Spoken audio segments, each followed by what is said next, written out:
Light house آخر کیا ہے؟ لائٹ ہاؤس میں جاب کرنے کی تنخواہ 32 کروڑ روپیہ کیوں ہے؟ 32 کروڑ ملنے کے بعد بھی آخر کوئی لائٹ ہاؤس میں جاب کرنے کے لیے رضامندی ظاہر کیوں نہیں کرتا؟ لائٹ ہاؤس کہاں پر ہے؟ لائٹ ہاؤس کے مقاصد کیا ہیں؟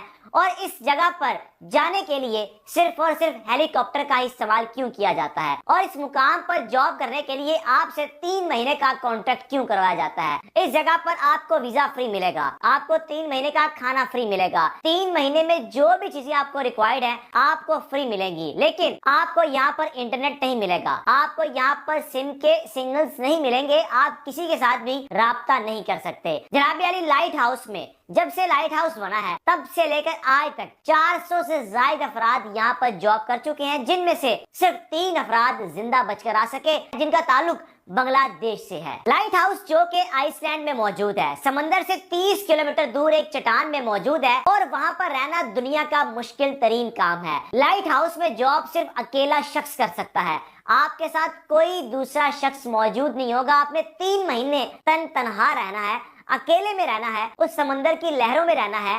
آپ کو رات میں خوف بھی آئے گا، آپ کو سمندر کی آوازیں ڈسٹرب بھی کریں گی، آپ کی نیند خراب بھی ہوگی، لیکن آپ نے 3 مہینے وہیں پر رہنا ہے۔ اب آئس لینڈ نے دنیا بھر میں لوگوں کو خوشامدید کہا کہ آئیں، کوئی بھی یہ جاب کرنا چاہے تو کر سکتا ہے، ہمیں کسی قسم کا کوئی اعتراض نہیں ہوگا۔ اب جناب، جب آپ کو اس مقام پر پہنچایا جائے گا، پہلے تو آپ کو فارم فل کرنا ہوگا۔ فارم فل کرنے کے بعد جب آپ کو بذریعہ ہیلی کاپٹر اس چٹان پر، اس لائٹ ہاؤس پر پہنچایا جائے گا تو آپ سے کانٹریکٹ سائن کروائے جائیں گے۔ کانٹریکٹ سائن کیا ہوں گے کہ اگر آپ کی موت واقع ہو جاتی ہے تو آئس لینڈ کی گورنمنٹ اس کی ذمہ دار نہیں ہے، آپ کے ساتھ کوئی بھی حادثہ پیش آ جاتا ہے تو کوئی بھی ذمہ دار نہیں ہے۔ ہاں، 3 مہینے کم از کم اس کا کانٹریکٹ ہوگا، 3 مہینے اگر آپ جاب سٹارٹ کرتے ہیں تو کم از کم 3 مہینے تو آپ کو کرنی ہی پڑے گی، جو کہ 3 مہینے کا 96 کروڑ روپیہ بنتا ہے۔ اب 96 کروڑ ایک طرف، اور دوسری جانب آپ 1 سے 2 روز گزارنے کے بعد تیسرے روز آپ کا دل کرے گا کہ میں یہاں سے واپس چلا جاؤں۔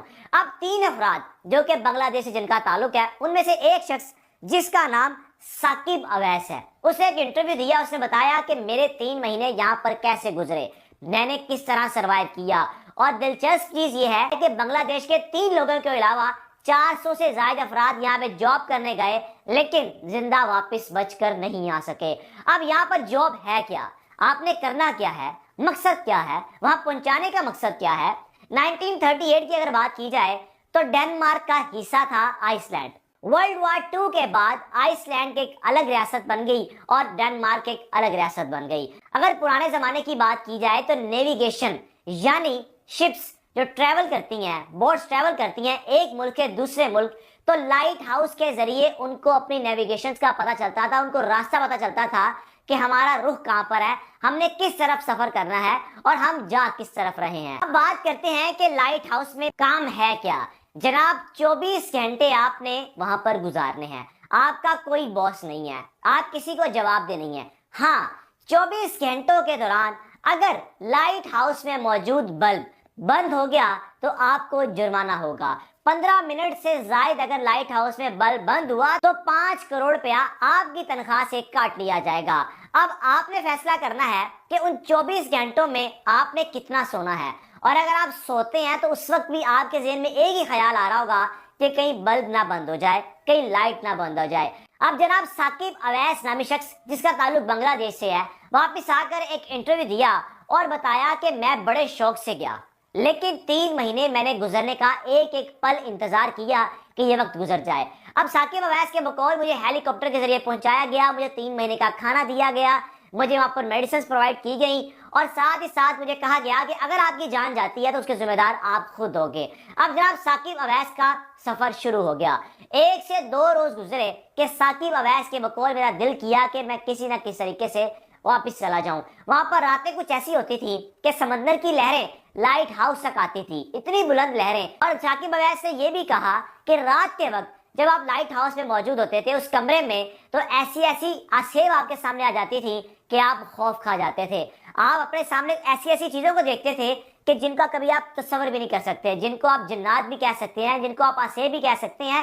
ایسی رونگٹے کھڑے کر دینے والی چیزیں کہ جس نے 3 مہینے میرے ایسے گزارے کہ میں نے ایک ایک پل کو زحمت سمجھ کر گزارا، لیکن یہ بھی بتایا کہ میں نے 2 سے 3 روز گزرنے کے بعد اپنے آپ کو یوز ٹو کس طرح بنایا۔ میں نے 5 وقت کی نماز ادا کرنی شروع کر دی، میں نے قرآن مجید کی تلاوت کرنی شروع کر دی، کیونکہ ایک طرف میں سٹیپ تو لے چکا تھا، اب واپسی کا راستہ میرے پاس نہیں تھا، واپس میں 3 مہینے سے پہلے جا نہیں سکتا تھا، اور ہاں اگر میں ہمت ہار جاتا تو شاید میں جان کی بازی ہار جاتا، جیسے 400 سے زائد افراد پہلے بھی جان کی بازی ہار چکے ہیں۔ اب جناب آئس لینڈ نے پوری دنیا میں لوگوں کو دعوت دی کہ آپ آئیں، آپ کو ویزا فری ملے گا، آپ کو رہائش فری ملے گی، آپ کو کھانا فری ملے گا، آپ نے 3 مہینے یہاں پر گزارنے ہیں، کیونکہ آئس لینڈ میں موجود لوگوں نے اب اس نوکری کو کرنے سے انکار کر دیا۔ انتہائی خوفناک اور سخت ترین نوکری ہے، جس کی مثال شاید ہی دنیا میں کہیں ملتی ہوں، کہ لائٹ ہاؤس میں جاب کرنا۔ آپ کے ساتھ کوئی دوسرا فرد نہیں ہوگا، کوئی تیسرا فرد نہیں ہوگا، آپ نے اکیلے نے اس لائٹ ہاؤس میں رہتے ہوئے اپنا وقت گزارنا ہے۔ فیصلہ آپ نے کرنا ہے کہ 3 مہینے میں 96 کروڑ ایک طرف اور دوسری طرف آپ کی زندگی، آپ کو کیا چاہیے؟ اپنی رائے کا لازمی اظہار کیجیے گا۔ اپنے میزبان کو اجازت دیجیے، اللہ حافظ۔